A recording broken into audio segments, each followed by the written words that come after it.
Olá, pessoal. Vamos abordar nessa aula a equação da difusão. Trata-se de uma das mais importantes equações de toda a física, ao lado da equação de ondas. Equação essa que é uma equação diferencial parcial. Eu escrevo aqui essas duas equações inicialmente para você ver as diferenças entre elas, né? Essa aqui, a primeira, é a equação de ondas, onde você tem o operador laplaciano menos 1 sobre V2, D2, dt2, de uma função que depende da posição e do tempo. Então veja que você tem derivadas segundas no espaço e derivadas segundas no tempo na equação de ondas. E é claro, aplicada a uma função que eu quero resolver, pode ser que exista uma fonte aqui do lado direito da equação. Claro que esse campo pode ser vetorial, e aqui você teria uma fonte vetorial ou qualquer coisa, tá? Mas aqui eu vou representar simplesmente como uma função escalar. Nosso objetivo não é a equação de ondas, mas é só para perceber que você tem na equação de ondas derivadas segundas no espaço e derivadas segundas no tempo. Ao passo que as equações de difusão, onde a difusão é um processo intrinsecamente estatístico ou probabilístico, e pode ser deduzido a partir de aspectos estatísticos, que é o que a gente vai fazer aqui, ela tem derivadas segundas no espaço e derivada primeira no tempo, aplicada uma função psi que depende da posição e do tempo. Claro, também pode ser que tenha uma fonte associada aqui. Nós vamos deduzir a equação sem fontes, e aí a fonte pode ser colocada na mão se for necessário. Tá? Então, o objetivo principal é deduzir e resolver a equação de difusão em algumas situações de interesse maior referente à aplicação, por exemplo, em semicondutores. Então, ela é uma equação que, como eu mencionei, ela tem intrinsecamente associada a ela aspectos estatísticos e ela governa, por exemplo, a difusão de átomos em uma matriz, por exemplo, a difusão de oxigênio em algum material, ou a difusão de elétrons ou de lacunas dentro de um semicondutor. E também, em algumas aproximações ou em algumas análises, é uma área que eu não conheço tão bem, mas eu sei que a equação da difusão, uma equação similar à difusão, aparece no mercado de ações, chamado de equação de Black-Scholes. A forma dela é similar a essa equação aqui, embora não seja derivadas segundas em relação a uma variável que é, acho que, preço de ação, e enfim, é outra coisa. Né? Aqui a gente está realmente preocupado em espaço e tempo. Então vamos lá. O que está por trás da dedução de uma equação de difusão? Existem várias maneiras de fazer isso, mas eu vou pegar aqui como primeira definição, para que a gente seja o mais direto possível, a primeira definição que eu pretendo utilizar é a de corrente de difusão. É uma quantidade que será definida agora, chamada corrente de difusão. Essa caneta aqui não está escrevendo tão bem. Vamos ver se eu consigo, então, definir aqui uma quantidade chamada corrente de difusão. Leia-se densidade de corrente de difusão, tá? Densidade é um vetor e eu quero uma densidade, na verdade. Tá? É um vetor e é uma densidade. Mas eu vou usar essa terminologia simplesmente corrente de difusão. Então, para começar, imagine, considere um conjunto de partículas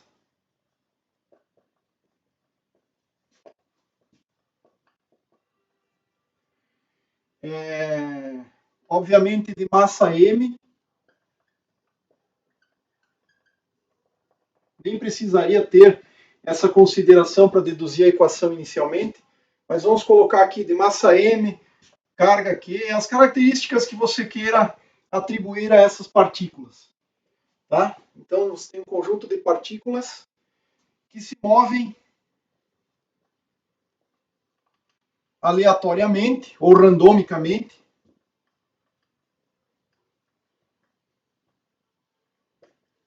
em temperatura T.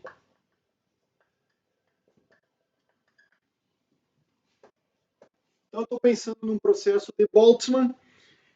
Outro detalhe importante, movem randomicamente em uma certa temperatura T, o sistema está a uma certa temperatura T, mas com velocidades distribuídas isotropicamente. Ou seja, a distribuição de velocidade é isotrópica. É equiprovável uma partícula se mover para uma determinada direção ou para essa aqui. A probabilidade desta componente de velocidade aqui, vou chamar de ΔP, é igual à probabilidade ΔP de uma velocidade V1, aqui seria uma V2, digamos, ou qualquer outra em qualquer direção. Se você estiver no mundo em 3 dimensões, você vai ter a equiprobabilidade em qualquer direção do espaço. Você pode pegar uma esfera, todos os vetores da superfície da esfera são equiprováveis. O modelo de Boltzmann, efetivamente, ele considera ainda que em colisões a partícula perde toda a energia. E você tem um tempo tal, que é um tempo que eu vou chamar aqui tempo de relaxação, mas é um tempo entre colisões. Tá? É o tempo de relaxação. É o intervalo de tempo transcorrido entre uma colisão e a próxima. Eu vou chamar isso de tempo de relaxação. Ok? Então, as velocidades são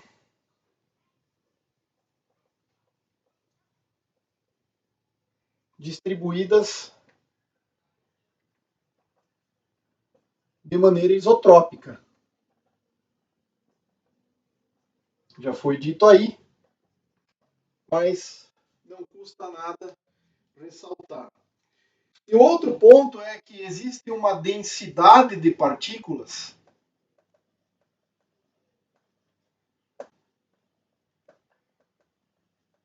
eu vou chamar isso aqui pela letra N, a densidade de partículas, que é uma função da posição e do tempo. É uma função de R e de T. Então, se eu pegar uma certa região do espaço em torno de uma posição R, vai ter lá N ΔV partículas, aqui dentro tem N ΔV partículas dentro deste volume aqui, e cada uma delas está se movendo aleatoriamente, né, ou randomicamente, de tal maneira que a média, se você fosse fazer a média da velocidade, seria zero. Então você teria uma média de V, do vetor V, igual a zero, mais a média do quadrado diferente de zero. Então isso é o que você assume. Você tem velocidades, aqui acho que não ficou muito claro, eu vou tentar escrever de novo. Então a média de V é zero, mais a média do quadrado não é zero.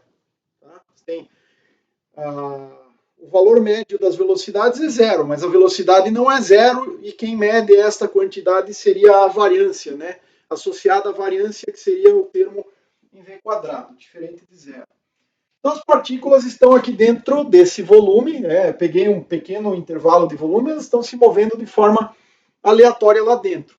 Tem partículas se movendo para a direita, outras para a esquerda, ao mesmo tanto num determinado ponto.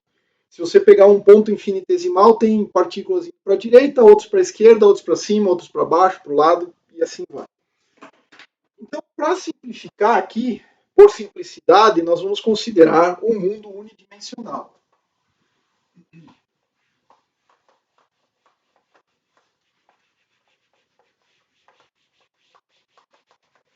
Então, por simplicidade,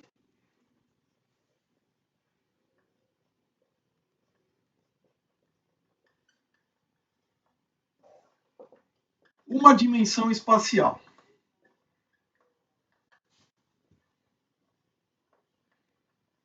A generalização é fácil, tá? Então, uma dimensão espacial, o que a gente chama 1D. Ou, como sempre tem o tempo associado, Isso aqui também pode ser denotado 1 mais 1D. Em muitos lugares é denotado assim, onde um é x e o outro é t. Então você teria o x e o t. Mas eu estou pensando em uma dimensão espacial. Quais são os ingredientes desse modelo? Bom, você tem uma função de densidade de partículas.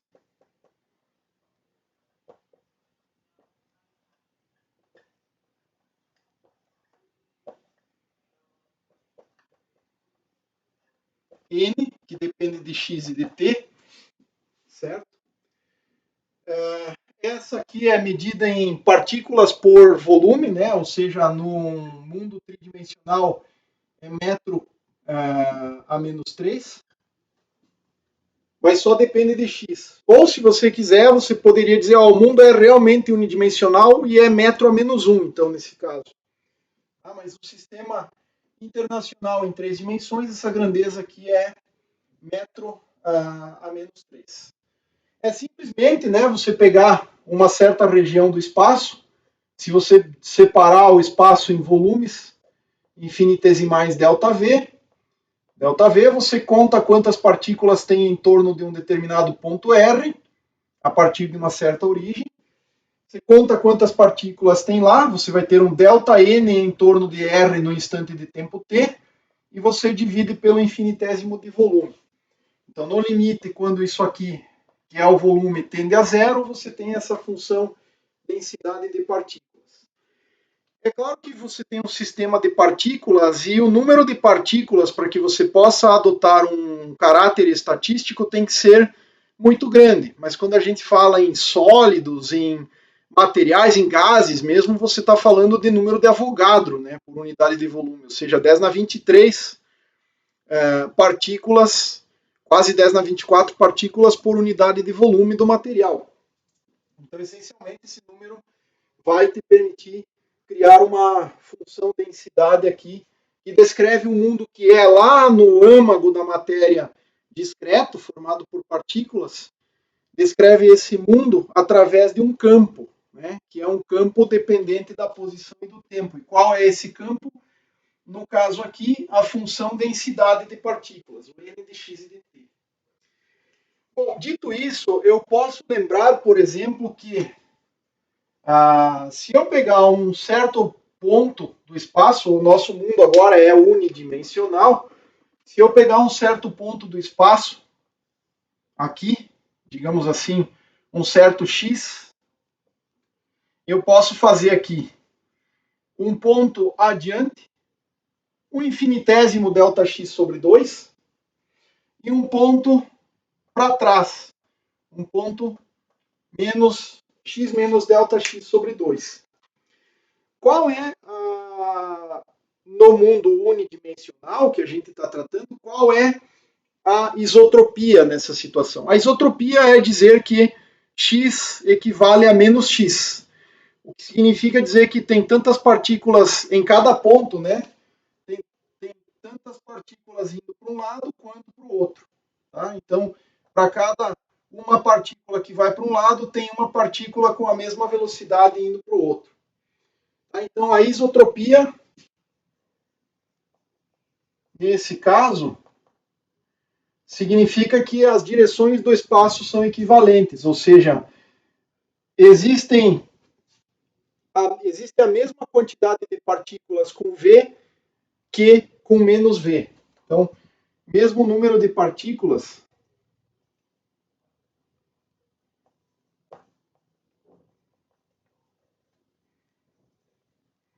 com V e menos V, nesse caso aqui. Vetor, né? Mas o nosso mundo é unidimensional, então simplesmente V. Poderia até dizer assim, componente X. Tem o mesmo número de partículas andando para frente e para trás em X. E eu quero saber aqui qual é a corrente que atravessa esse plano associado ao ponto X. Eu posso pensar em 3 dimensões que eu tenho o plano YZ aqui. Então, tem partículas que emanam daqui. Nessa posição, eu tenho uma densidade que vai ser dada por N de x menos ΔX sobre 2 no instante de tempo t. Nesse outro plano aqui, eu tenho n de x mais ΔX sobre 2, nesse instante de tempo t. E eu preciso lembrar, então, que corrente está associado a velocidade vezes densidade, né? Um J, vou escrever esse J minúsculo aqui, porque está dado não em unidades de corrente elétrica, é simplesmente uma corrente normalizada. Ela seria dada localmente por densidade vezes velocidade, ok? Seria uma quantidade, seria um fluxo, né? Uma densidade de fluxo. Vetor densidade de fluxo de partículas. Em outras palavras, é o vetor densidade de corrente. Tá? Então é N vezes V. Eu quero saber quantas partículas passam pelo ponto X. E para saber disso, eu sei que, por exemplo, as partículas do próprio X não contribuem para nada, porque vai tantas partículas para frente quanto vai para trás. Então, se eu fosse somar partículas que vão para frente mais partículas que vão para trás, essa quantidade aqui me daria essencialmente zero, né? Eu tenho 10 partículas indo para frente, por exemplo, e 10 partículas indo para trás. O fluxo líquido é zero. Então eu quero saber aqui a densidade de fluxo líquido.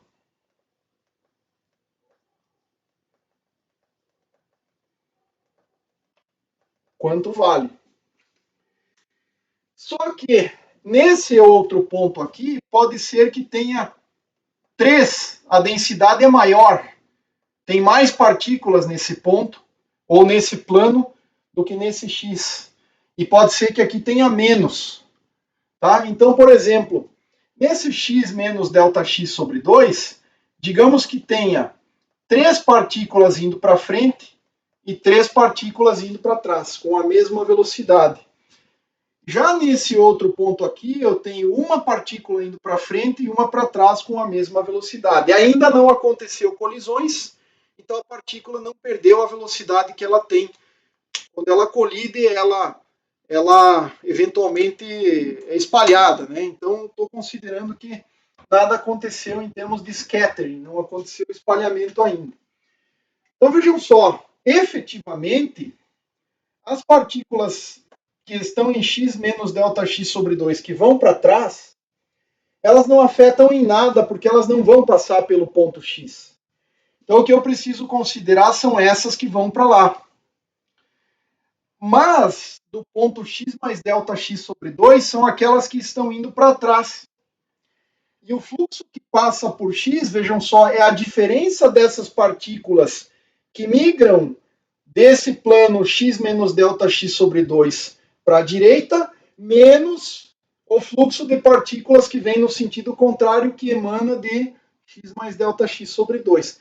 É claro que, no limite, eu quero fazer esse ΔX bem próximo do x. Eu quero fazer, no limite, ΔX tender a zero.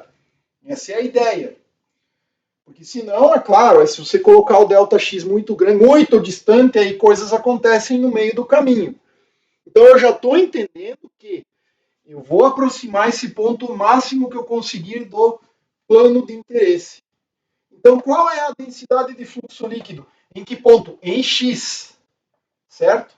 Ou seja, eu quero o J de x, t. Quanto vai valer essa quantidade? Bom, valerá a velocidade, que vai ser o ΔX sobre ΔT, né? Quanto é a velocidade da partícula que vai para lá? É o ΔX que ela tem que andar num certo ΔT, então é o ΔX sobre ΔT, a velocidade das partículas que vão para a direita, vezes o n dx menos ΔX sobre 2 no instante de tempo t, são essas que vão cruzar o plano x para a direita, menos, e aí eu estou assumindo que a velocidade, nesse caso, é infinitesimalmente próxima, a velocidade não mude drasticamente, menos a velocidade ΔX sobre ΔT, é a mesma velocidade, Os planos são separados por um infinitésimo um do outro. Tá? Se você quiser, você pode colocar ΔX sobre 2, ΔT aqui, né, para considerar a distância propriamente, mas não estou muito preocupado com isso, com esse detalhe aí, né? Porque a velocidade eu poderia estender o valor do ΔT, não tem problema, é só dobrar o tamanho do ΔT, se eu considerar o ΔX, supondo que a velocidade é uniforme, tá? Então aqui, vezes n dx mais ΔX sobre 2 no instante de tempo t. Ou seja, eu estou contando quantas partículas vão para o lado, menos quantas vão para o outro em torno do ponto x. E essa aqui é a equação, que eu acho que não está dando para ver muito bem. Eu vou escrever aqui em cima. Tá? Então, essencialmente, que é que nós temos que o j, e aqui é um vetor, se você tiver 3 dimensões, eu teria um jx, ΔX, jy, ΔY, jz, etc. E poderia depender de mais variáveis aqui. Mas como o nosso mundo é 1D, tá? Nós só temos o jx, tá? Esse aqui é o jx, que só depende de x e de t, e que corresponde então a ΔX sobre ΔT, ou seja, é a velocidade. Esse cara aqui é a velocidade, v da partícula, essencialmente, vezes n de x menos ΔX sobre 2, no instante de tempo t, menos n de x mais ΔX sobre 2, no instante de tempo t. Tá? Eu espero que esteja ficando clara a ideia, né? É isotrópico. Em cada plano emanam partículas para um lado e para o outro. A distribuição de velocidades é uniforme, é isotrópica. É equiprovável andar para frente ou andar para trás, ou andar para mais x ou para menos x, é equiprovável. E das partículas todas que estão num determinado plano, metade delas vão para um lado, metade vão para o outro nesse mundo unidimensional. Em 3 dimensões, a coisa complica um pouco, porque você vai ter todas as direções equiprováveis.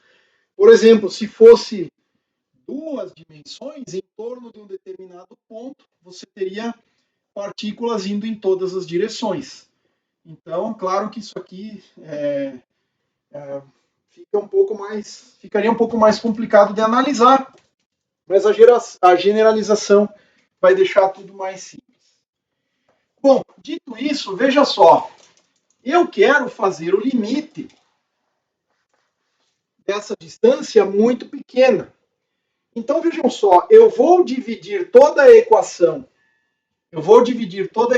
aqui por ΔX, e aí eu vou multiplicar por ΔX. Ou seja, eu vou ter ΔX ao quadrado agora. Porque eu simplesmente teria ΔX, ΔT e a diferença, mas agora eu estou multiplicando em cima e embaixo por ΔX. Eu vou ter ΔX quadrado sobre ΔT e aqui dividido por ΔX.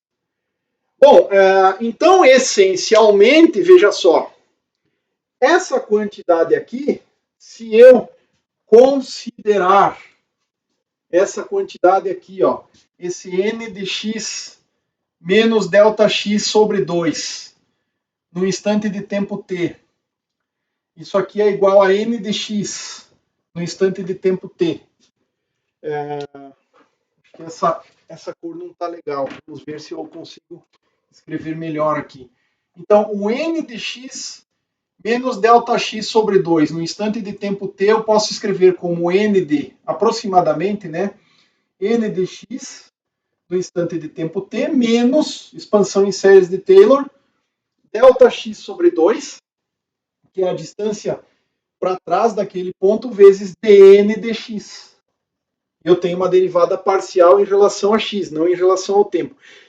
Aqui está claro também que eu já poderia tomar ao limite dessa parte aqui, ó, quando ΔX tende a zero, isso aqui é o negativo da derivada, tá? Mas como a gente pode perceber, sempre existe mais de uma forma de você escrever uma determinada equação ou ter um certo resultado. Então, se o ΔX é pequeno, veja só, em x menos ΔX sobre 2, no instante de tempo t, isso aqui é n de x e t menos ΔX sobre 2 dn de x, avaliado em torno do ponto x, que é o meu ponto de interesse. Eu quero saber qual é o fluxo de corrente que atravessa aquele x. Veja, a princípio aqui não tem absolutamente nada a não ser a temperatura que faz as partículas oscilarem e, essencialmente, aquela ideia de que o sistema é isotrópico. E nesse caso aqui, não distingue x de menos x, ou seja, é equiprovável as partículas irem para um lado ou para outro. Então, veja só, em x mais ΔX, nós podemos expandir em Taylor até a primeira ordem e nós vamos ter essa quantidade aqui, ó. Certo? Isso aqui é uma expansão em séries de Taylor. Se nós substituirmos isso menos isso, veja só o que é que nós vamos ter. A subtração dessas duas quantidades aqui cancela o n de x e vai nos dar, então, menos ΔX sobre 2, menos esse mais ΔX sobre 2 que vira menos ΔX sobre 2, ou seja, menos ΔX dn de x e t dx. E eu vou dividir por ΔX aqui. Portanto, no final das contas, o nosso J, componente x do vetor, que depende de x e do tempo, vai dar ΔX ao quadrado sobre 2, sobre ΔT, desculpa, sobre ΔT, vezes dn dx. Vejam, isso aqui é uma derivada espacial, né? Claro, tem o sinal menos aqui na frente de tudo. É uma derivada espacial. É um dn dx. É uma derivada espacial. Agora, estatisticamente, veja só que esse ΔX que aparece aqui, eu posso fazer ele da ordem de v quadrado médio vezes tal ao quadrado. Raiz, né? Aliás, é ao quadrado, né? Aqui eu posso escrever ao quadrado. Eu posso tomar o valor médio disso. É da ordem de v quadrado tal quadrado, onde o tal é o tempo entre colisões. Eu não posso fazer o ΔX maior do que v tal, porque aí tem colisões. Eu estou admitindo que as partículas nesse intervalo elas não colidem. Elas têm caminho livre. Então, o ΔX máximo que eu posso fazer é V vezes tal. É dessa ordem de grandeza. Eu vou colocar aqui como igualdade. Tá? Então, ΔX quadrado é o valor da velocidade ao quadrado, na média, vezes tal ao quadrado. E o ΔT vai corresponder a exatamente tal. Esse é o intervalo de tempo no qual as coisas se dão como se as partículas estivessem andando com velocidade uniforme. A partir do momento em que ocorre um espalhamento, uma colisão, aí a coisa pode mudar de figura. Então, essencialmente, seria essa a ideia, de tal maneira que esse ΔX ao quadrado sobre ΔT, isso aqui vai ser da ordem da média da velocidade ao quadrado vezes tal. E você vai ter tal ao quadrado, dividido por tal. Então, v quadrado vezes tal. No mundo estatístico, então vem da termodinâmica, na questão estatística, se as partículas têm energia cinética, mv quadrado sobre 2, eu tenho uma componente x de velocidade aqui, né? Seria o Vx. Isso aqui é, estatisticamente falando, um grau de liberdade e que corresponde pelas propriedades da estatística, da física estatística, a um termo Kt sobre 2, onde K é a constante de Boltzmann e T é a temperatura absoluta.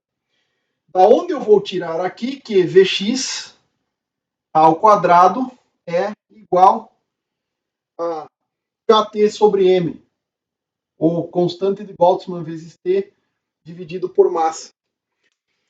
Essa quantidade aqui vira uma constante, ou seja, é Kb T tal, onde tal é o tempo entre colisões, vezes massa. Tal sobre massa vezes kT. Né? Essa quantidade aqui, ela é o que surge para a gente. Perceba o detalhe seguinte, tá? Qual é a unidade dessa quantidade aqui? Ó? Essa quantidade delta x quadrado sobre delta t, que eu vou chamar de D, e que é chamada de constante de difusão, ela tem unidades de, no sistema internacional, metro quadrado sobre segundos, porque a distância ao quadrado sobre tempo. E ela vale para o caso desse gás de partículas livres, né, com colisões eventuais a cada intervalo da ordem do tal, vale kBt vezes tal dividido pela massa da partícula. Se você considerar aqui a termodinâmica ou a estatística quântica, a estatística clássica, né? Aqui termodinâmica das partículas vai te dar esta relação. Ou seja, a energia cinética é da ordem do kT. E, portanto, a velocidade ao quadrado é da ordem do kT sobre massa. E essa quantidade D, que aparece na definição da densidade de corrente, ela tem unidades de metro quadrado por segundo e é chamada de constante de difusão.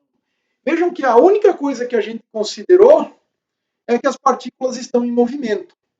Só que no mundo unidimensional, metade vai para um lado e metade vai para o outro. Então, o que passa por x depende do gradiente, né? Depende da derivada da densidade, ó. Depende desta derivada espacial em relação a x da densidade de partículas. Porque depende de ter mais partículas de um lado do que do outro. Se em cada plano as partículas podem ir para qualquer um dos lados com equiprobabilidade, para que tenha um fluxo líquido numa direção, é preciso que haja mais partículas de um lado do que do outro. Aí as partículas que emanam do lado direito vindo para a esquerda são em menor número do que as que vão no sentido contrário, que vem do outro lado. Ou vice-versa, né? Porque pode ser que seja do lado de lá que tenha mais partículas. Mas desde que haja uma diferença, haverá corrente. E note o seguinte, esse J ele tem um sinal menos aqui. Ele veio aqui da conta, do cálculo, da definição, da ideia, mas esse sinal menos que apareceu aqui na equação indica o seguinte, para onde flui essa corrente de difusão? De onde tem mais partículas para onde tem menos. Então é no sentido negativo ao da variação. A densidade de partículas varia nesse exemplo que eu dei aqui. Eu tinha 3 partículas aqui, 2 aqui e uma lá, né? A densidade de partículas aumenta no sentido da direita para a esquerda. Mas a corrente flui no sentido contrário. Por isso, menos é na orientação, no sentido do negativo da variação espacial de densidade. Tá? Então, se nós generalizarmos isso para 3 dimensões, em 3D, a derivada espacial, isso aqui vira um vetor, então em 3D, em 3 dimensões, uma única derivada é substituída por um vetor que tem componentes x, y e z, e o jx vira o vetor j de difusão. Tá? É claro que eu estou me referindo aqui à corrente de difusão. Então, em 3 dimensões, eu vou ter que o j de x, no caso tridimensional de r e de t, pode depender de x, y e z, vai corresponder ao negativo dessa quantidade aqui, que é o coeficiente de difusão, ou constante de difusão, gradiente da densidade de partículas. Tá? Então vejam só, por que surge uma corrente? Não tem força nenhuma associada, só tem um gradiente na densidade, tem mais partículas de um lado do que do outro. Só que se essas partículas estão se movimentando, aonde tem mais partículas migram, digamos assim, para um lado, do que no outro, partículas migram para a esquerda, porque tem menos partículas lá. Tá? Então, no exemplo, né, aqui eu tenho 3, as que estão no plano de referência vai 2 para um lado e 2 para o outro, não interferem no processo, mas aqui se tem 3 para um lado e 3 para outro, veja só que 3 indo para a direita, né? 3 indo para a direita, menos uma indo para a esquerda, porque essa aqui nunca cruza o plano, ela já foi embora para lá. 3 menos uma vai dar um fluxo líquido de 2 indo para a direita. Ou seja, a corrente vai na direção de onde tem mais partículas para onde tem menos partículas. Ou seja, você está difundindo partículas na tendência estatística de equalizar o número de partículas. É uma mera questão estatística, isso aqui. Okay? E só lembrando, né, o D vem a ser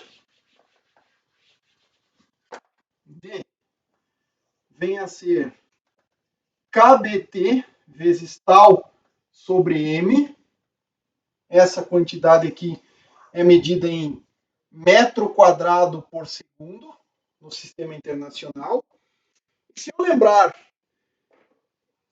dos semicondutores ou do eletromagnetismo ou das definições de eletromagnetismo, a mobilidade de uma carga aqui é dada como sendo o módulo da velocidade sobre o módulo do campo, né? Módulo de V sobre módulo de E, pensando que o mundo é isotrópico. Isso aqui vai fornecer para a gente, essencialmente, o módulo da carga vezes tal dividido por M. Essa quantidade aqui. Bom, uma vez que tal e M são grandezas positivas, é o módulo da carga vezes tal sobre M, essencialmente. Perceba que tal sobre M corresponde à mobilidade dividido pela carga. Esse μ aqui é mobilidade.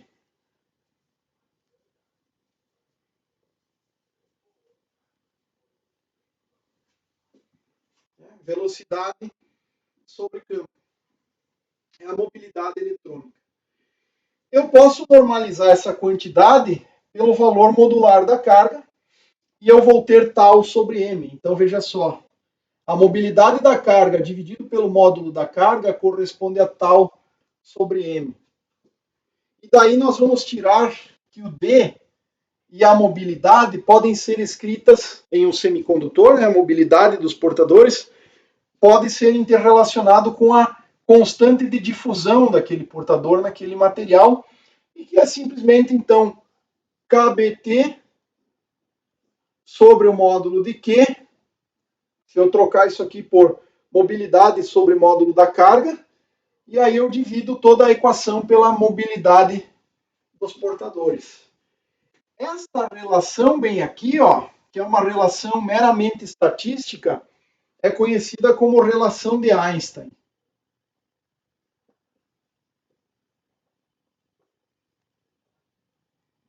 Ok? Então você tem uma relação entre o coeficiente de difusão e a mobilidade de portadores, que vale Kt sobre Q.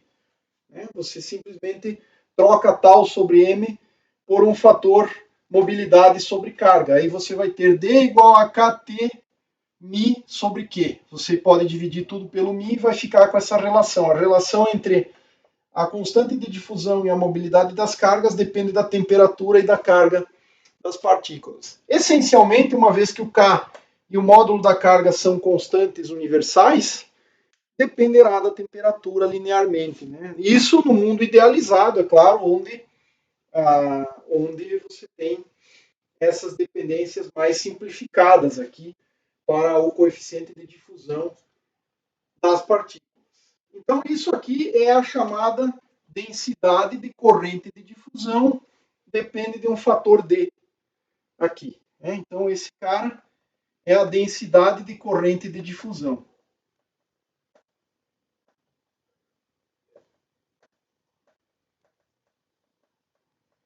Claro, em unidades de J elétrico dividido pelo módulo da carga. É isso. Ou dividido pela carga, melhor dizendo. Né? É o J elétrico dividido pelo valor da carga. Esse J minúsculo aqui. E ele tem unidades simplesmente de densidade, ou seja, partículas por metro cúbico, vezes velocidade, que é metro por segundo. Então, isso aqui tem unidades no sistema internacional de 1 sobre metro vezes segundo, ou metro ao menos 2, segundo a menos 1. Essa é a unidade. Que eu posso verificar muito bem de toda a equação aqui. Ó. O D vale metro quadrado por segundo. O operador nabla, que é a derivada espacial, introduz um fator de 1 sobre metro. E a densidade é 1 sobre metro cúbico no sistema internacional. Então, você vai ter metro a quarta, metro quadrado no numerador. Vai te dar 1 metro quadrado no denominador e 1 sobre segundo, que já estava ali. Então, essa é a unidade de medida no sistema internacional. Então, essa é a ideia por trás desse fluxo de corrente. A outra ideia aqui é simplesmente considerar conservação.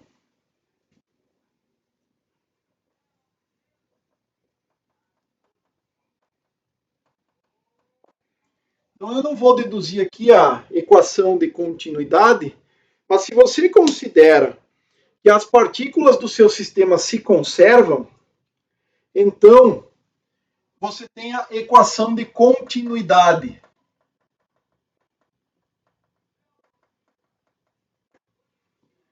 Dá para deduzir diretamente a equação da difusão sem levar em conta a equação da continuidade, fazendo o cálculo da variação do número de partículas em torno de um ponto. Mas aqui eu preferi abordar a definição da densidade de corrente de difusão, porque ela entra em vários processos, em semicondutores, em propriedades de transporte. Então é bom ter em mente de onde surge essa expressão, por que ela depende do gradiente, do negativo, na verdade, do negativo do gradiente da densidade daquele tipo de partícula, daquele portador. Então, a equação da continuidade, ela diz simplesmente que a divergência do fluxo mais a derivada da densidade daquela quantidade é igual a zero. Se, claro, tiver conservação, se o sistema for conservado. Então, nesse caso, veja só, nós teremos a divergência da densidade de corrente, que nós calculamos, menos d gradiente de n, mais dn dt, tudo isso aqui é igual a zero, e nós teremos, então, que menos d, se o d é constante no espaço, né? Menos d, divergência do gradiente é o Laplaciano dn, mais dn dt, tudo isso aqui é igual a zero. Claro que você pode trocar o sinal de toda a equação e dizer, olha, mais isso, menos isso, que eu acho que foi a forma como eu apresentei a equação lá no início, a menos de uma fonte. Tá? Ou então você ainda pode jogar o termo difusivo para o lado direito, e essa equação aqui fica com a cara dn dt é igual a constante de difusão nabla 2 de n. E essa aqui é a nossa equação de difusão. É a equação da difusão. Bom, aí o que eu posso introduzir? Eu posso introduzir perdas.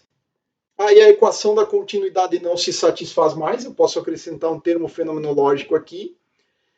E eu posso acrescentar fontes que criam partículas em determinada posição do espaço. Então, acrescentar fontes e acrescentar perdas nessa equação aqui, ó.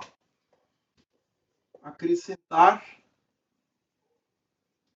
fontes e perdas vai produzir o seguinte tipo de equação. Então, isso aqui veio da equação da continuidade, mas se a conservação não acontece, você vai ter a equação que governa a continuidade, ela não vai ser zero, vai ter o quê? O termo de decréscimo, porque aí em cada ponto, tá? A divergência de J significa as partículas estão fluindo para fora do ponto, naquele determinado ponto, né? A divergência, se essa divergência for não nula, significa que a densidade nesse ponto está diminuindo com o tempo, se as coisas se conservam.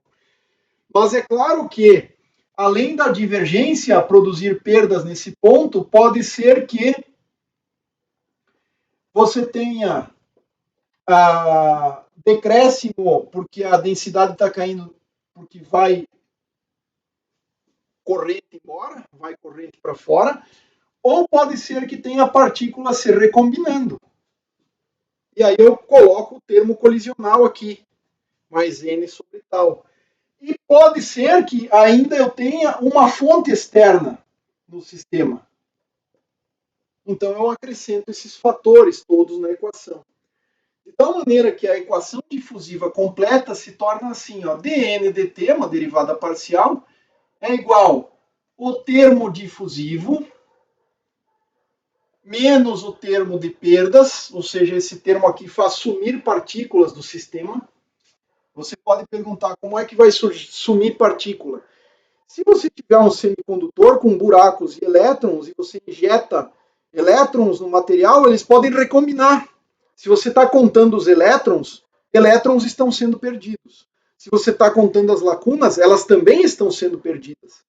Mas na equação dos elétrons, está perdendo elétron. Então você tem um termo de decaimento exponencial. E ainda, é claro que você pode ter a fonte que injeta elétrons ou lacunas no seu sistema. Partículas de massa m, carga q. Ou seja, esse cara está injetando partículas no sistema. É uma fonte externa. Esse aqui é fonte externa.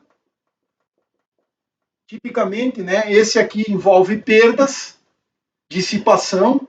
Normalmente é o termo de recombinação em semicondutores. Se você quiser tratar de semicondutores, recombinação. Ou pode ser que, num processo difusivo, alguns átomos que estavam numa matriz lá, eles estão evaporando para fora do material, vou chamar de evaporando aqui, estão indo embora e você está interessado só no que tem dentro daquele volume lá. E aí, para esse fim, é um termo que foge aos limites do seu domínio, partículas indo embora. Então, esse termo representaria isso. Claro que esse também representa a difusão, esse também representa partículas indo embora, mas você está pensando embora, mas dentro daquele volume. Não sei se me fiz entender muito bem. É mais fácil entender nos semicondutores, tá? Nos semicondutores, recombinação, para cada elétron que recombina, você tem uma perda. Então, você teria o termo de perdas. Então, essa seria a equação de difusão, a mais completa que eu posso ter. Eu tenho a variação da densidade local, por conta da equação da continuidade, né? É igual ao termo difusivo da corrente, mais as perdas, né? Que é um sinal menos aqui, porque é perda, mais a fonte externa que pode injetar partículas. Ou essa fonte pode ser um sorvedouro de partículas também. Pode ser que esteja fazendo sumir partícula, eventualmente. Mas é uma função aqui, então ela efetivamente entra como uma fonte externa. Esse termo aqui é a fonte externa. Então, qual é a ideia? Qual é o cenário que eu quero resolver primeiro? Para que a gente tenha uma ideia do que pode acontecer de fato num material, ou como é que funciona essa equação de difusão. Então, vou tentar resolver aqui uma situação que é equação da difusão. Não sei se isso fica visível ali. Parece que essa caneta está meio fraquinha. Então, equação da difusão.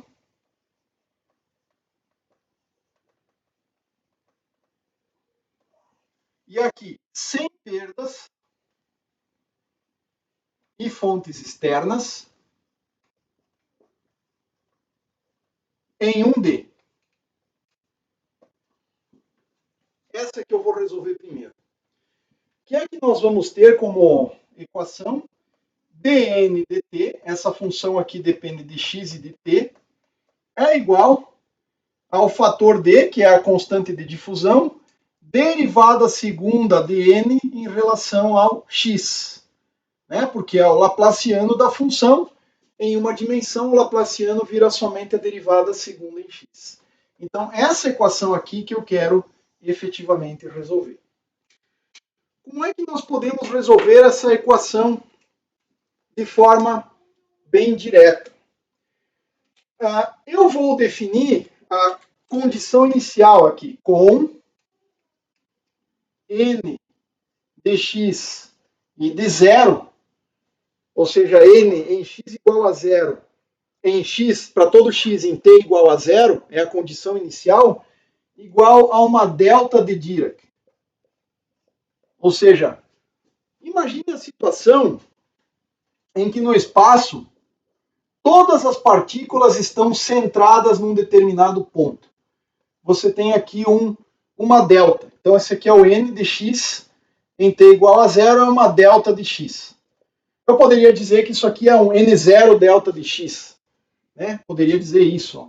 Não tem o menor problema em indicar que seja um n0 como uma constante multiplicativa. Então, você vai ter um impulso n0 é infinito num ponto e zero fora. Todas as partículas estão naquele ponto. O mundo é unidimensional, mas se você quiser pensar em 3 dimensões, todas as partículas estão no plano x igual a zero. Todas. A densidade em relação à variável x é infinita em x igual a zero e zero fora desse ponto. Não tem nenhuma partícula fora de x igual a zero. Esse plano. Então, esse n0 aqui, ele vai ter unidades de densidade por unidade de área, né? Já que delta de x apresenta densidade... a delta tem unidades de 1 sobre metro, né? Então, esse n0 aqui teria unidades de 1 sobre metro quadrado, é a densidade superficial, mas todas estão nesse plano. Então, em termos de volume, você está dividindo partículas por um volume que é zero, porque as partículas estão no plano. Essa delta aqui tem unidades de inverso de metro no sistema internacional. E aí o N vai ter unidades de 1 sobre metro cúbico como requerido, ou metro a menos 3. Então eu quero resolver essa equação. Não tem perdas, não tem fontes, é a equação da difusão que a gente acabou de deduzir. Como é que eu resolvo essa equação? Então a questão é a seguinte, tá? Em casos mais gerais, eu posso aplicar ou apelar para métodos numéricos, mas nessa situação aqui eu vou fazer uma transformada de Fourier.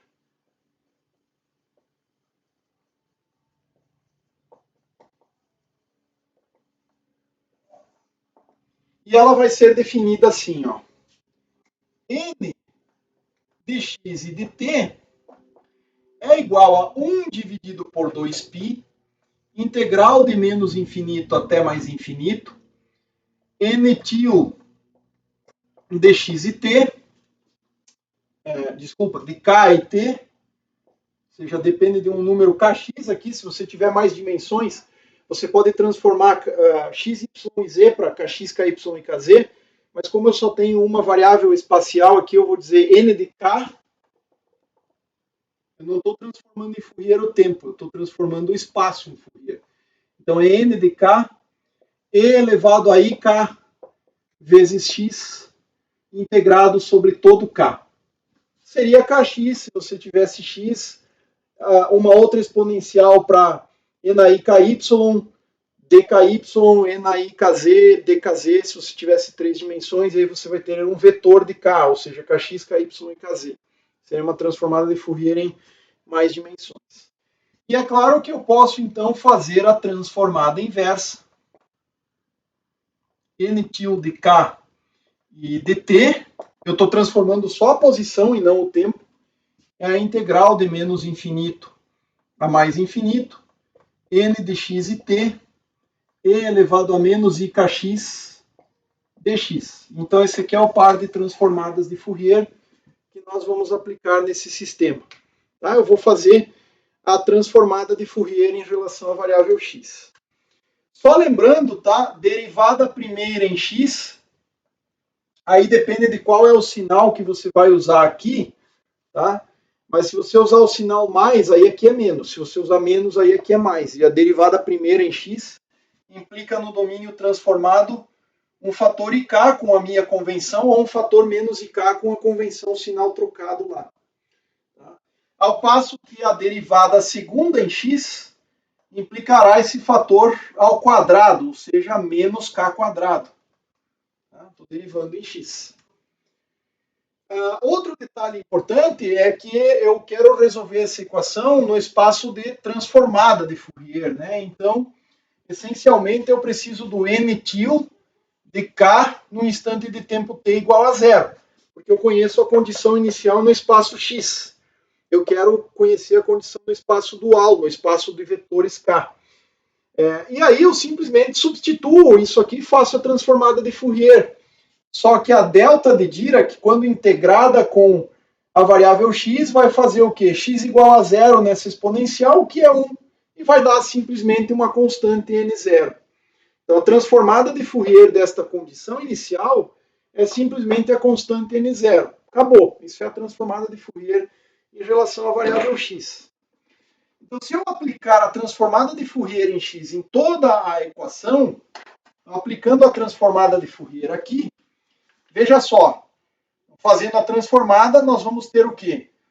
Transformada de Fourier da própria função, a derivada temporal não faz nada, então nós vamos ter a derivada temporal da transformada de n, que vai virar o n-til de k e t, igual d a transformada da derivada segunda. Transformada de Fourier da derivada segunda, e a transformada está sendo realizada em relação a x. Só que eu sei que a derivada segunda, quando eu vou para o domínio transformado, é um fator k quadrado. Então eu vou ter menos d vezes k quadrado n-til de k e de zero. Então vai dar menos d k quadrado n-til de k e zero. Note que é fácil generalizar isso aqui para mais dimensões. Você teria derivada temporal de n-til é igual a menos d kx quadrado mais ky quadrado mais kz quadrado. Se você tivesse em 3 dimensões, um n de kx, ky e kz. Só que as transformadas inversas é que complicam um pouco mais. E aí você teria, claro, o Laplaciano aqui, troca o Laplaciano pelo módulo do vetor k quadrado com sinal menos ali. Ou seja, menos kx quadrado mais ky quadrado mais kz quadrado. Essa, desculpa, aqui é n-til de k e t, né? Porque eu não estou fazendo nada com o t. Eu estou transformando em relação à variável x. Estou indo para o domínio k. Então, naturalmente, que o x vira k, n-til, né? O t eu não estou fazendo nada. Agora, vejam só, isso aqui é uma equação diferencial parcial, depende de derivadas no tempo e derivadas no espaço. E essa equação aqui, ó, virou uma derivada total no tempo, porque as funções espaciais, a parcela espacial, eu troquei derivadas por constantes multiplicativas no domínio de Fourier. É daí o porquê é tão importante usar transformadas de Fourier. Elas simplificam as equações. Isso aqui é uma equação de primeira ordem, fácil de resolver, e que me diz o seguinte: a solução disso para todo t é simplesmente a condição inicial exponencial de quem?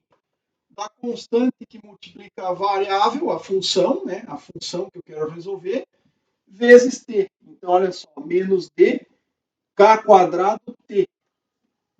Essa é a função. E como nossa condição inicial é simples, uma outra condição inicial simples de resolver seria uma distribuição gaussiana em t igual a zero, mas mais simples do que a delta eu acho difícil. Tá? A gaussiana inicial também é simples de resolver, mas aqui a delta é mais simples ainda. Essa condição inicial é simplesmente um n0 elevado a menos d vezes k quadrado vezes t. Então essa aqui é a solução no domínio K. O que eu preciso fazer agora? Eu quero a solução da equação no domínio x e t, e não k e t. Então o que eu faço? Transformada inversa. Nós vamos ter n, vamos ver uma caneta dessas que funcione, n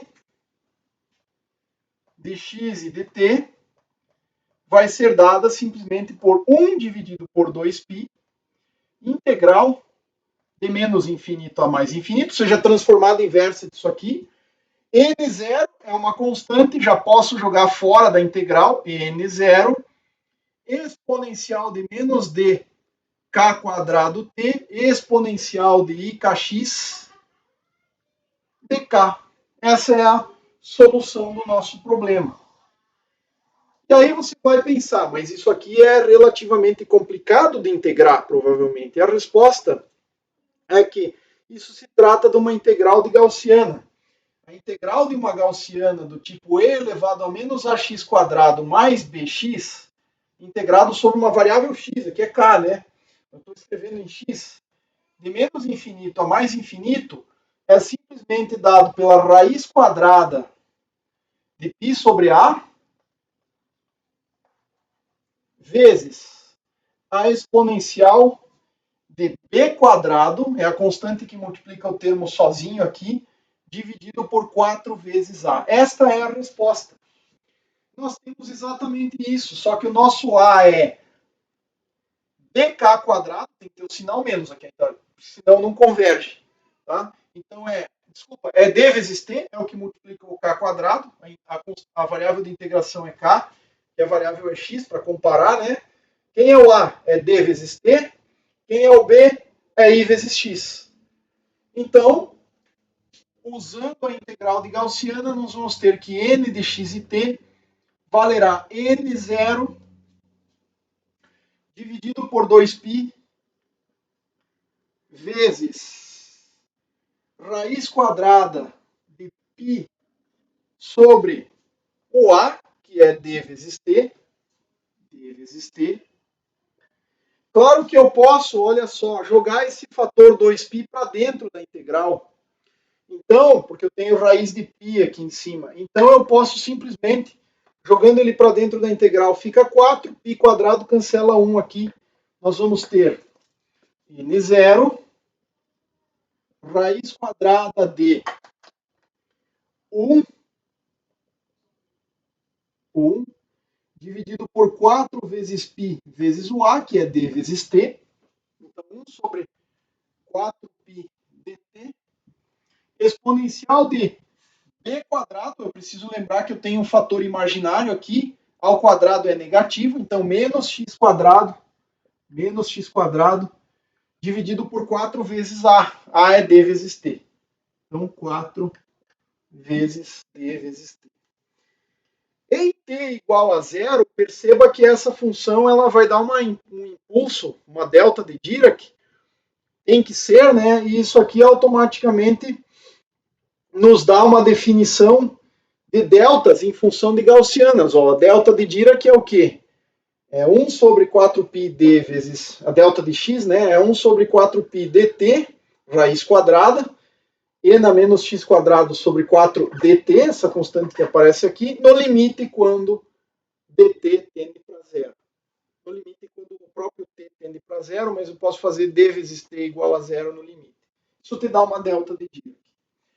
Agora, note que à medida que o tempo passa, a variância da função, que é associada a esse fator d vezes t, né, ou seja, a média do ΔX, vai ser proporcional, eu não vou fazer as contas aqui, mas se você quiser, você pode fazer isso aí, corresponde a, essencialmente, ΔX igual a raiz quadrada do quadrado da média menos a média do quadrado. Esse cara dá zero nesse sistema, então você só tem que calcular a raiz quadrada da média do quadrado de x. E para você fazer a média do quadrado de x, você tem que jogar essa função aqui,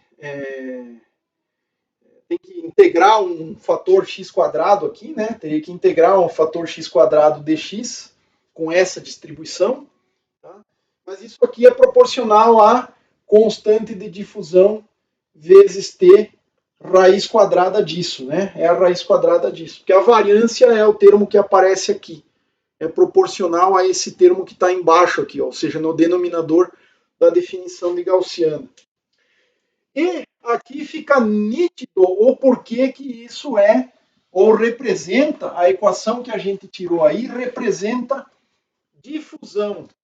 Vejam só, a nossa solução, ou seja, dn dt, só para lembrar que é igual a d, derivada segunda da função n em relação a x, com a função inicial em t igual a zero, uma delta de Dirac.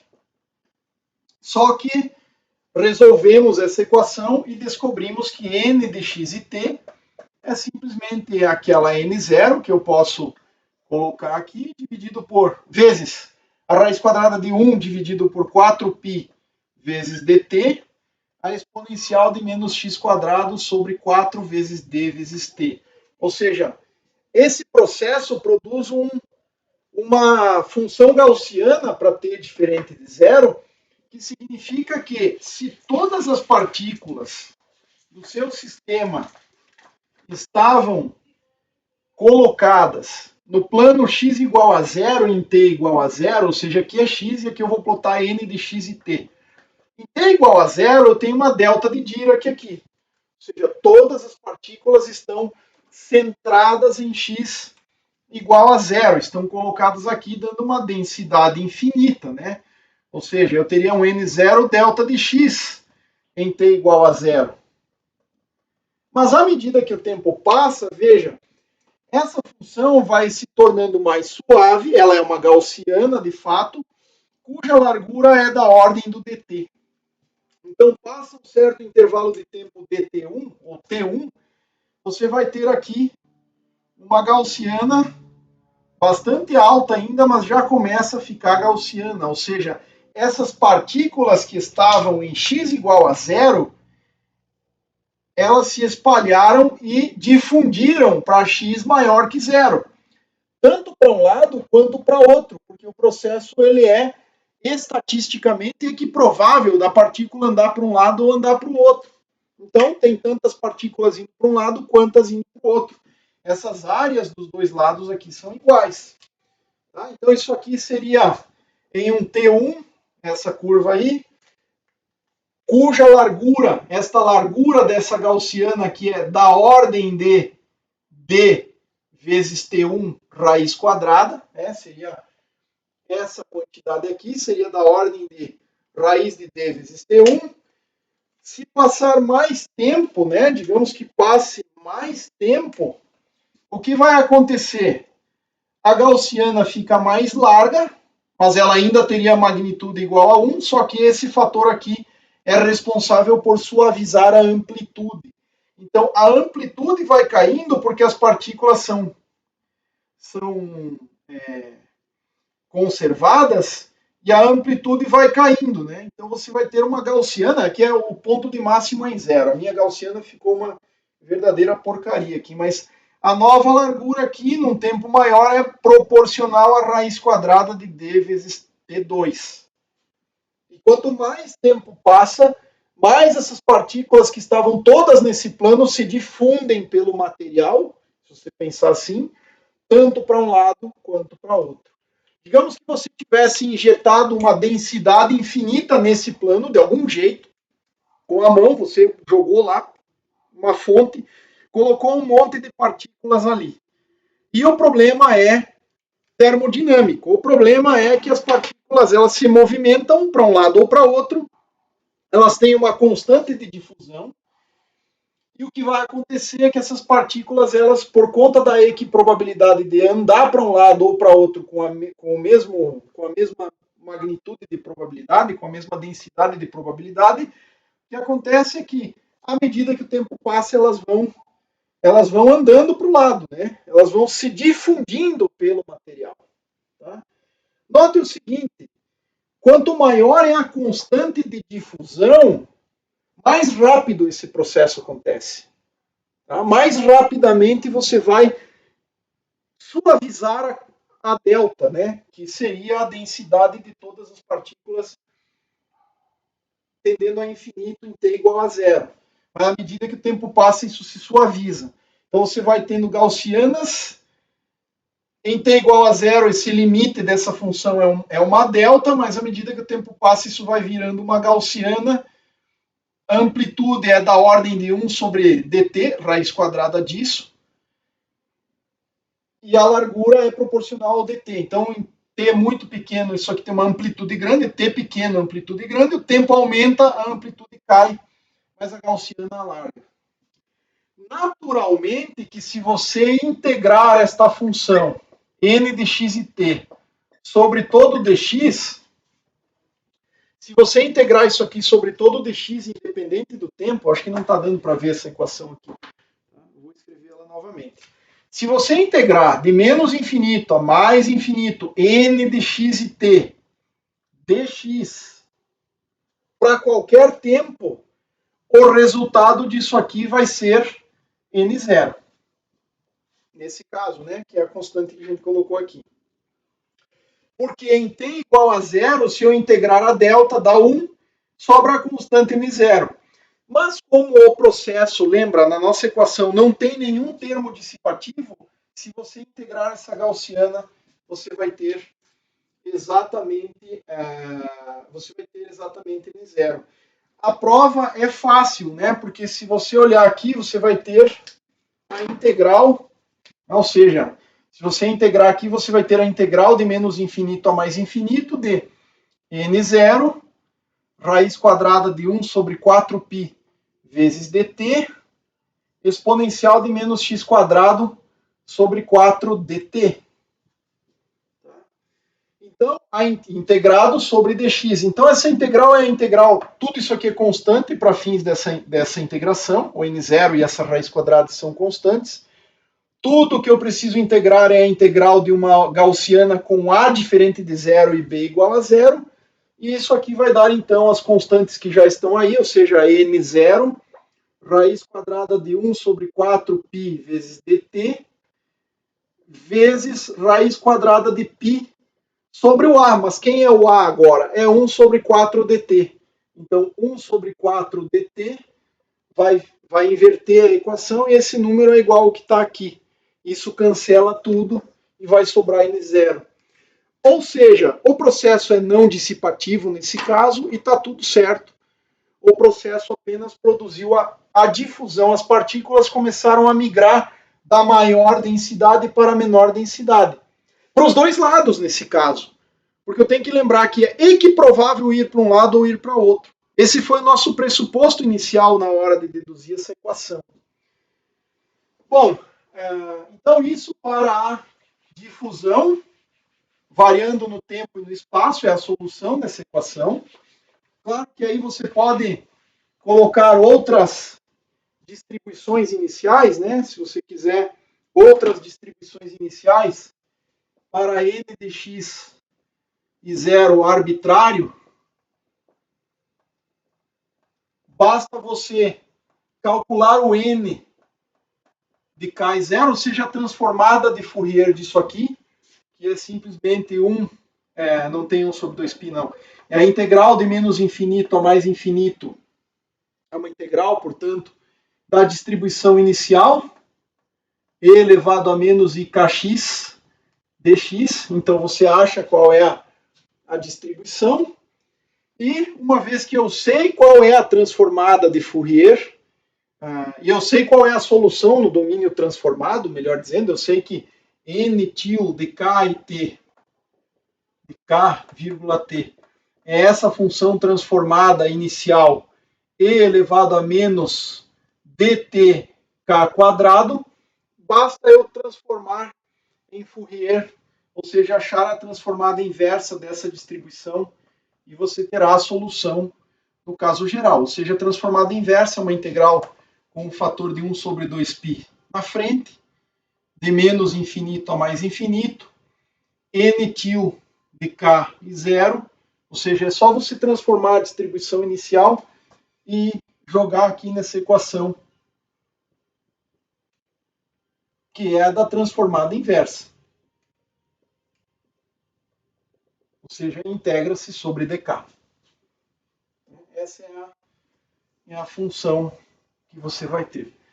Mas e se eu tiver agora um mundo tridimensional? Tá? Então, generalizando a equação tridimensional, a derivada de n em relação ao tempo igual dw2 de n vai ter como solução n de r t igual a 1 dividido por 2π elevado ao cubo, porque agora são 3 dimensões espaciais, 3D, a integral de menos infinito a mais infinito, n til do vetor k, que envolve kx, ky e kz, no instante de tempo t igual a zero, ou seja, você pega o n de x, y, z e zero e integra sobre e na menos ikx x dx vezes e na menos iky, y dy, e na menos ikzz dz, ou seja, você transforma todas as variáveis espaciais, acha o n til de k vetor, ou seja, kx, ky e kz e zero,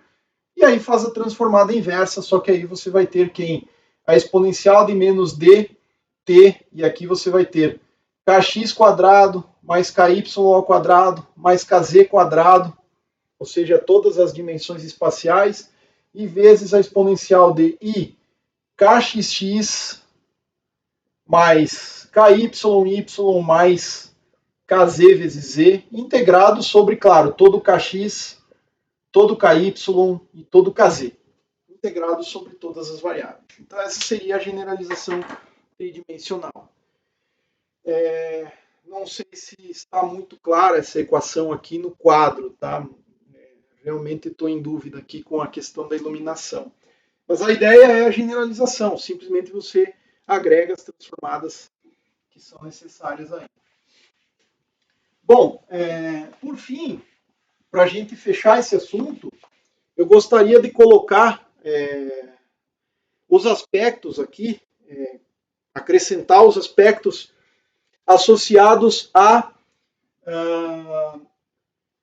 perdas. Então, nós vamos incluir perdas agora. Então, incluindo perdas. O que é que nós temos? Nós vamos ter dn dt igual d derivada segunda em x. Vou considerar um d espacial de novo, tá? Um d espacial acho que é suficiente. Então, derivada temporal tem o termo difusivo, então veja que esse termo é difusivo, mais o fator de perdas, que é menos n sobre tal. E agora eu posso ter duas situações diferentes. Tá? Essa aqui é uma solução, o que eu preciso? Condição inicial, condições de contorno, preciso das condições iniciais, ou seja, n de x zero, ou que o valha, ou condições de contorno, e eu preciso resolver essa equação. Tá? Então eu vou resolver duas situações distintas. A primeira dessas situações, n de x e t igual a n de t, ou seja, densidade uniforme no espaço.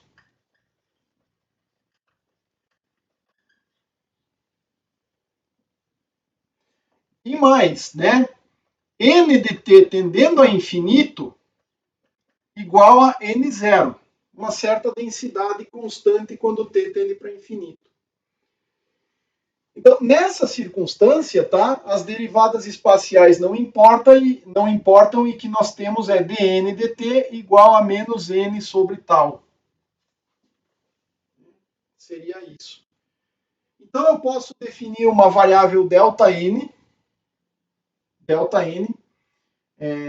igual a um fator n menos n0, seria essa quantidade, de tal maneira que n de t é igual, vejam só, o n de t é igual a n0 mais ΔN, e isso aqui depende de t, ok?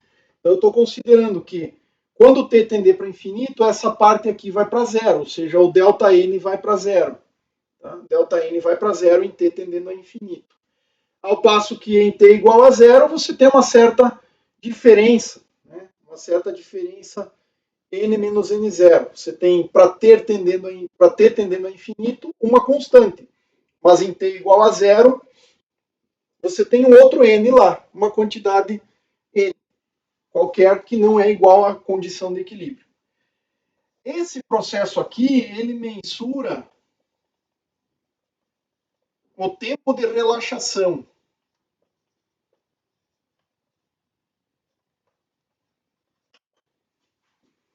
Ou, em outras palavras, se você, como exemplo, eu vou pegar um semicondutor. Imagine que você tem um semicondutor e você joga lá uniformemente em todos os pontos do espaço uma quantidade de elétrons, digamos que o material seja dopado do tipo P, você jogou elétrons lá, tem pouquíssimo elétron, tem muita lacuna, está dopado tipo P. Você jogou alguns elétrons lá, mas só que igualmente em todos os pontos do espaço. Esses elétrons vão recombinar. E esse processo aqui vai medir a recombinação. Esse cara mede a recombinação. Então veja só, se você trocar o N por N0 mais ΔT aqui, veja só que você vai ter uma derivada temporal, dN dt, né, que vai ser d de ΔN, d de ΔN dt, igual menos N 0 mais ΔN sobre tal. Tá? Então você tem que resolver essa equação aí. Tá? Mas tipicamente essa equação ela vai te dar como solução algo assim: n dt é igual a n0. Então você pode dizer que o ΔN é um n0 qualquer, para cancelar esse cara aqui, né? Eu quero resolver o ΔN, né? Então o ΔN ele vai ter que contar com menos um n0 já de cara, né? Para considerar esse fator n0 aqui, eu posso escrever como menos n0 e mais um fator, uma constante a, vezes a exponencial de menos t sobre tal. Veja que isso satisfaz a equação, né? ΔN dt, se você jogar um menos n0 aqui no ΔN, cancela esse fator, ok? Já a derivada do segundo vai dar a sobre tal, com o sinal menos, e a exponencial aqui, então isso satisfaz a equação, de tal maneira que a sua solução ela vai ser n dt é igual a um certo fator, uma certa quantidade, algo assim como um n0 mais um ΔN0 n a menos t sobre tal. Algo assim. Algo parecido com isso. Tá? Faça a conta direitinho para você verificar se isso está correto. Tá? Mas, em essência, você vai ter algo parecido com isso aqui. Tá? Você pode dar uma condição de fronteira, n de t tendendo a infinito, igual a um certo n0. Aliás, aí nesse caso, essa exponencial vai para zero e você teria um certo ΔN0 inicial. Então, esse é um processo exponencial que envolve recombinação. Tá? Então, o tal é o tempo que dura o portador ou a partícula nesse sistema com perdas. Se você jogar lá uma certa amplitude em relação à condição de equilíbrio, você pode perguntar em quanto tempo esses caras vão ser extintos e voltar para uma condição de equilíbrio. É da ordem de tal. E você teria algo assim, né? Você teria um certo N0 mais um delta N0 aqui, e ele vai cair para uma condição de equilíbrio N0, digamos assim, T tendendo a infinito. Esse aqui seria o T, e esse aqui seria o N de T. Você vai ter um processo exponencial de decaimento. A outra situação, que é de interesse, é quando você atinge um regime estacionário, ou seja, a variação temporal é que é zero. Então, num caso, eu tenho distribuição uniforme e eu quero medir em quanto tempo aquelas partículas se extinguem, dado que tem perdas. Tá? Se você não colocar nenhuma condição em t tendendo a infinito, se em t tendendo a infinito tem que zerar o número daquelas partículas que você colocou lá, então a solução é simples, é do tipo A N menos T sobre tal. Colocou uma certa densidade uniforme, essas partículas recombinam e vai zerar em T tendendo a infinito. Tá?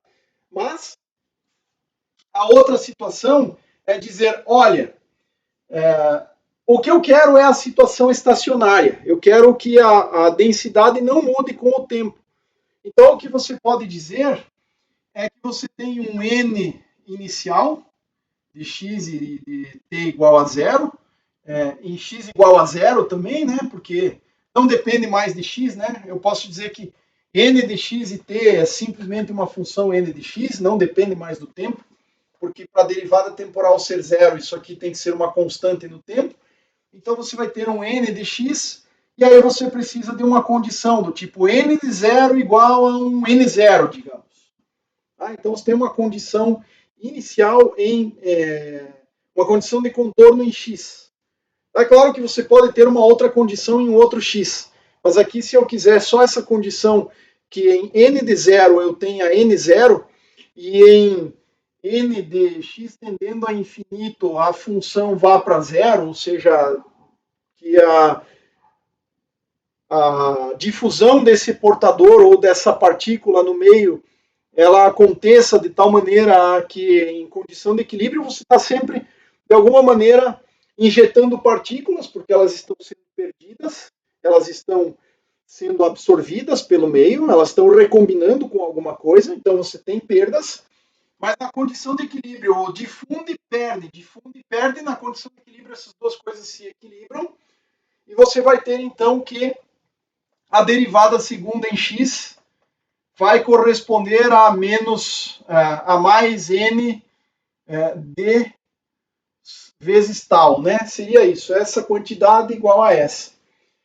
Então, em essência, você pode dizer que n de x é igual a um n0, que é a condição em x igual a zero, a exponencial de menos x sobre um certo L, sobre uma certa quantidade L, que eu posso tentar descobrir quanto vale. Esse comprimento L é basicamente o comprimento de difusão das partículas nesse meio. Você injeta N0 partículas, elas vão difundir para dentro do meio, digamos que o seu meio começa em x igual a zero, então à medida em que você difunde, elas decaem até chegar em zero, né? Mas existe um certo comprimento onde você tem N0 sobre E partículas em relação ao que você injetou aqui. E essa distância é a distância L no material, é o que a gente denota como sendo o comprimento de difusão.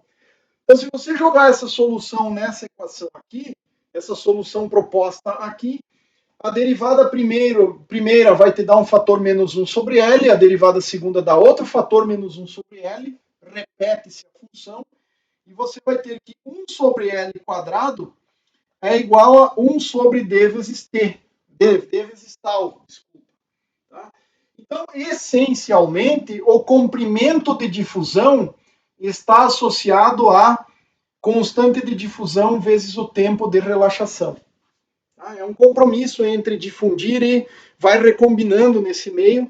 Existirá uma distância para o qual a densidade injetada vai cair para 1 sobre E, ou aproximadamente 37% do valor inicial. E essa quantidade, que é chamado de comprimento difusional, ou comprimento de difusão das partículas aqui, é a raiz quadrada do produto D vezes tal. Se você lembrar bem, o ΔX, que já aparecia naquela solução livre da gaussiana, ela era da ordem de D vezes T. Raiz quadrada, né? ΔX era da ordem de raiz quadrada de D vezes T. Só que o tempo agora, as partículas lá, elas iam difundindo, né? O tempo agora, ele tem um adicional, aqui é o regime estacionário, tá? Mas aquele T eu vou trocar por tal, porque é o tempo médio, mais ou menos, para que haja uma recombinação. Então, basicamente, a partícula difunde esta ordem de grandeza aqui. Por exemplo, em situações em que você quer, eventualmente, dopar um material tentando, por pressão, compressionar ou colocar pressão de maneira a partículas de um gás tentarem entrar dentro de uma rede cristalina, de um gás. Quanto difunde, basicamente, para dentro da superfície do material? Você poderia pensar essa situação, né? Você tem aqui o x igual a 0, é a superfície, e para dentro aqui você tem o eixo x, né? Então aqui o x igual a 0 está aqui. Para dentro do material você tem o eixo x. E você está tentando jogar partículas aqui, por um processo qualquer aqui, você está bombardeando a superfície, por exemplo, e você quer saber quanto de distância essas partículas penetram. Então isso é um processo difusional. E o quanto penetra é basicamente dado por alguma coisa parecida com isso aqui. Em um semicondutor, é muito importante esse tipo de fenômeno, tá? Em que você tem um material aqui, em geral isso acontece numa junção, mas você vai ter um material que para o lado de lá é tipo P e para o lado de cá é tipo N, por exemplo. Tá? Então, digamos que eu esteja olhando o lado do tipo P e os elétrons, que por força de um campo elétrico, são injetados no lado P. Eu posso perguntar, eu estou injetando N0 elétrons aqui, tem muita lacuna aqui. Quantos elétrons entram para dentro do material do tipo P? A distância aproximada é esse L, é essa quantidade aqui. E isso tem muita importância nas propriedades de transporte em regime difusivo. Tá? Então, em essência, é isso. Você tem esse termo de perdas. Se não tivesse variação espacial, você coloca lá fora da condição de equilíbrio um N0 de densidade, ele decai exponencialmente no tempo e vai relaxar para uma condição de equilíbrio. Com constante de tempo, que é o tempo de relaxação, é o tempo de recombinação, se for o caso de elétrons e buracos aí. Cada um teria um tempo apropriado para ele, né? A difusão também dependeria do tipo de partícula. Ao passo que, por outro lado, você pode ter a segunda situação, né? Essa aqui era a segunda, na verdade, em que você tem o regime estacionário. E aí, no regime estacionário, o que você está perguntando é quanto difunde. Quanto difunde? E a resposta é essa. Se você colocar um certo N0 inicial aqui, essas partículas elas vão difundindo, mas elas estão sendo absorvidas. E o comprimento de difusão, ou o comprimento difusional L característico dessa situação, é dado pela raiz quadrada de D vezes tal. É isso aí. Note que dimensionalmente isso está correto, porque L é em metros no sistema internacional, esse cara é metro quadrado sobre segundo, tempo é dado em segundos, então tempo cancela e fica exatamente a unidade que eu preciso. Então, para discutir a equação da difusão, eu creio que já tenha sido bastante longa essa explanação, e termino por aqui essa presente aula. Espero que vocês tenham compreendido as ideias centrais aqui. Até uma próxima.